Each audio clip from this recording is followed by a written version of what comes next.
ქუთაისის სპორტის სასახლეში აკაკი კაკაურიძის სახელობის საერთაშორისო ტურნირი გაიხსნა. ტურნირი ტრადიციულია და ახალგაზრდა მოკრივეებს ქუთაისი უკვე მეათედ მასპინძლობს. შეჯიბრში მონაწილეობენ საქართველოს, თურქეთისა და სომხეთის გუნდები. ტურნირის გახსნას ქუთაისის ვიცე-მერი დავით ერემეიშვილი დაესწრო წელს. ტურნირი 2004-5 წლებში დაბადებულ მოზარდებს შორის ტარდება. ტურნირი 28 ნოემბერს დაიხურება.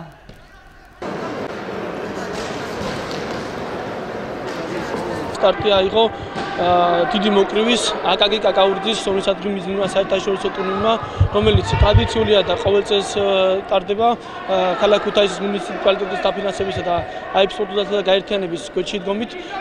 აქვე მინდა აღვნიშნო, რომ აკაკი კაკაურიძის სომხეთში მიზნული საერთაშორისო ტურნირი წელს პირველად ტარდება ეაბას კალენდრით გათვალისწინებული ღონისძიებებთან ერთად.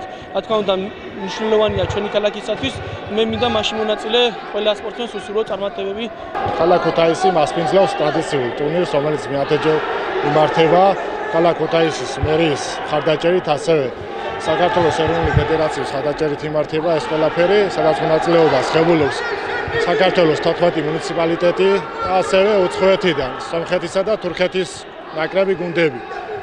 მონაწილეობას ღებულობს 5 ევროპის ჩემპიონი და ძალიან დაძაბული ბრძოლები არის, როგორც ხედავთ. ფინალური ორთაბრძოლები გაიმართება 28 ნოემბერს.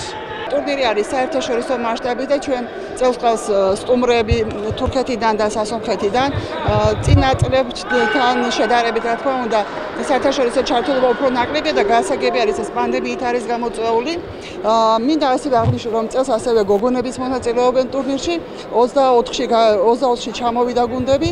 დღეს არის მისი საზეიმო გახსნა და 28-ში იქნება დახურვა.